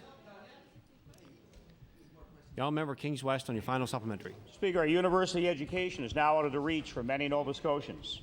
The problem will only get worse as long as government continues to underfund universities. It will get worse unless students can get some debt relief. And may I remind the government of how they hid behind the Millennium Scholarship. Over the next 5 years, $700 million will go to tax cuts. What will you do to assure student leaders in the gallery today that $700 million won't be taken away from post-secondary education and multi-year funding, not multi-year tuition increases, will be implemented? The Honourable Acting Minister of Education. Thank you, Mr. Speaker, and what I can tell the honourable member and all Nova Scotians is that we will continue to support the universities of this province. And we are continuing to support the students of this province with a very effective compensation program for student loan repayment. And students are able to write off, as my memory serves me correctly, Mr. Speaker, as much as 50% of the provincial loans that they take out. And that was a program I had the pleasure of introducing when I was minister. Thank you, Mr. Speaker. The honourable member for Halifax Fairview. Mr. Speaker, the Leader of the Opposition tabled a document, a cabinet briefing document, that was confidential until today. Yes. The subject, auto insurance. This briefing document, delivered to Cabinet on May 28th, doesn't say that the key indicator for the government's choice is how to obtain the lowest rates for Nova Scotians. Right. The document doesn't say that the key indicator is how to obtain the fairest rates for Nova Scotians. So my question to the Premier is this. why does this confidential cabinet briefing document say that the key indicator in the government's choice of an auto insurance plan is the outcome of the New Brunswick election? The Honourable Premier. Thank you, Mr. Speaker. And the government is concerned about the amount of money that people are paying for automobile insurance. Therein lies the motivation of the government to come forward with a plan that was reasonable, affordable, and workable. And that plan is working. Yes. Nova Scotians, on average, are now paying less for automobile insurance than they were before we implemented the plan. And the plan will continue to benefit auto insurance purchasers in Nova Scotia. It's a good plan, and it is a working plan. Honourable Member for Halifax Fairview on your first supplementary. Mr. Speaker, this same document says that this government must avoid, quote, the New Brunswick image of shifting policy based on the latest door knocked on in the campaign, end of quote. Elsewhere, it talks about engineering a photo op so that the minister can stand beside the consumer advocate. So my question to the Premier, why is this confidential cabinet briefing document on auto insurance focused on image and photo ops rather than on how to obtain the lowest and fairest rates for Nova Scotians? Honourable the Premier. Thank you very much, Mr. Speaker. And the member opposite knows that advice that comes to Cabinet is privileged advice. So what's really important is not the advice that comes to Cabinet, it is the ultimate decision that Cabinet makes. Is it the right decision or the wrong decision? And that's where you don't want the debate to go, because Cabinet made the right decision. Now, Member for Halifax Fairview on your final supplementary. Mr. Speaker, sprinkled throughout the document is reference to the government's so-called final solution to auto insurance. Yet after this cabinet briefing was delivered, the government changed its policy again, changed the policy enough to bring the Liberals on board, and once the Liberals were safely on board and legislation passed through this House, they changed their policy again.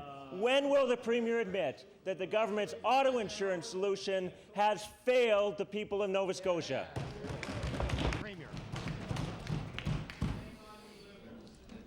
Thank you very much, Mr. Speaker. And what the government cannot do is say to the people of Nova Scotia that we can reduce automobile insurance to a level where they were many years ago. But what the government of Nova Scotia can achieve on behalf of the people of the province is to make sure that they get full value for every premium dollar that they invest in an automobile insurance policy. And the initiative that we have taken has resulted in a process that does exactly that. Good, solid value for the money. The Honourable Member for Dartmouth East. Mr. Speaker, tomorrow is the deadline for the public to comment on the Department of Environment's biosolids guidelines. These guidelines will affect our food, our air, and our water quality. Yet the public was given just 16 days to reply. There is a great deal of controversy surrounding this issue, and Nova Scotians need more time. Mr. Speaker, my question to the Minister of the Environment and Labour is, will you extend the deadline for public response? Hear, hear. The Honourable Minister of Environment and Labour. Thank you, Mr. Speaker, and thank you for the question. We've certainly had some correspondence with regards to an extension, and as I'm sure the honourable member opposite would appreciate, we're under a relatively short timeline right now trying to look at the moratorium, but that doesn't mean that additional discussions wouldn't be ongoing after we look at that. The honourable member for Dartmouth East on your first supplementary. Well, recently the government did extend the response time for ATV off-highway vehicle response, so I'll just remind you of that. Mr. Speaker, let's be clear, biosolids contain everything that we flush down the sewage pipes, and we're talking about spreading that onto our fields in Nova Scotia. Biosolids have been found to contain pathogens, pharmaceuticals, and even paint thinner. Just a few months ago, the minister thought the issue was serious enough to put a moratorium in place.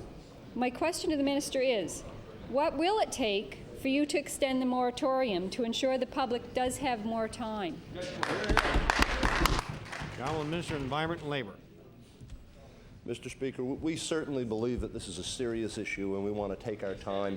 We want to make sure that we have input and comment, and we want to make sure that we do everything safely. So we're working in that direction. We do have some timelines that we're working under, but the educational process and the discussions will be ongoing, certainly for the next number of months. The honourable member for Dartmouth East on your final supplementary. Mr. Speaker, we have a responsibility to protect our air, our land, and our water quality. In fact, the government said they agreed with these principles in their Green Plan. I have been told already by HRM officials that they plan to recommend that the biosolids not be used on root crops. Clearly, this issue needs more time. So I'm asking again, can you extend the moratorium and allow people to have more time to respond to this very important issue? 2 weeks is ridiculous. The Honourable Minister of Environment and Labour. Thank you, Mr. Speaker. We're certainly looking at all avenues, and we aren't trying to cut off any kind of public input. Because of the timelines, we do have a shortened space in which that we have to look at this, and we really want to make sure that we have the public involved. The Honourable Member for Cape Breton West. Thank you, Mr. Speaker. Mr. Speaker, at a time of steadily increasing tuitions that account for more than 40% of university revenues, along with the fact that there have been faculty and staff strikes at 2 of the province's universities, surely the minister would agree that it is time to increase the number of students governing these important issues. Given the fact that the minister is not available, I would ask if perhaps the minister or the premier could speak on behalf of the government to this particular issue. Will the premier give some confirmation as to whether his government is prepared to introduce legislation in this session to increase the participation of students on the Board of Governors of universities and colleges in this province? The Honourable the Premier. Mr. Speaker, the short answer is at this time that's not on the government's legislative agenda for this sitting. The Honourable Member for Cape Breton West on your first supplementary. Well, Mr. Speaker, 3 out of 4 young Nova Scotians are so apathetic about the political process that they refuse to even bother to vote. And given the fact that the Premier himself has raised this issue as an issue of concern, and yourself, Mr. Speaker, has made note publicly about the federal efforts to involve young Nova Scotians into the political process, this is very concerning. Mr. Speaker, my question to the Premier is, given the significance of this particular issue, what immediate steps is his government prepared to take to ensure that students have a greater governance say in what happens in universities, particularly with regards to the cost of education? The Honourable the Premier. Thank you, Mr. Speaker. And when the member asked me, is it on the government's agenda for this particular session, the answer was clearly no. Is it on the minds of the government that this is an issue? Yes. The Honourable Member for Cape Breton West on your final supplementary. Well, Mr. Speaker, a previous Minister of Education several years ago, former Minister of Education, the Honourable Jane Purvis, wrote and asked universities and colleges to consider changing that governance percentage for students so that they would have a greater say in their destiny. And this is almost 3.5 years later, and the Premier is still waffling on this issue. I don't think it's an unreasonable request on behalf of the young people of Nova Scotia that they have a greater say in what happens. So my question is, given the fact that their average representation is only about 9%, they're paying more than 40% of the total cost of university education, will the Premier not agree to take a proactive stance and engage in discussion so that perhaps a bill can be introduced through this spring session of the legislature? It doesn't look like it's that terribly big an issue to put on the order table. The Honourable the Premier. Mr. Speaker, and it is more than likely that the member opposite and the views of the government are not that far out of line. What we have to avoid, however, is going forward rapidly on the basis of a question in the House with an issue that has already been articulated as being one that is supported by the government. And the Minister of Education at that time had spoken about the issue and spoke on behalf of the government and indicated that it would be in the interest to have that question looked at in a very positive way. But I would hesitate to suggest here on the floor of the House that we'll cobble together something quickly, have it introduced in the House. What I could commit to do, because I think it's a good issue, is to bring it to the attention of the Minister of Education and to ask him to start reflecting on the issue through his department and also through consultation with the post-secondary educational institutions in the province. It's a good issue, but it's not on our agenda this spring. Order, please. The honourable member for Pictou West. Thank you, Mr. Speaker. My question through you is to the Minister of Agriculture and Fisheries. Mr. Speaker, when Polar Foods declared bankruptcy, the PEI government took over its debts and then sold the company's assets to Ocean's Choice of Newfoundland, including the plants at Lismore and Arisag in northern Nova Scotia. The PEI government made it a condition of sale that all lobster must be processed in that province, putting the future of those plants in jeopardy. So my question to the Minister is, has your department, Mr. Minister, investigated the conditions of that sale and see if they contravene the interprovincial agreement on trade?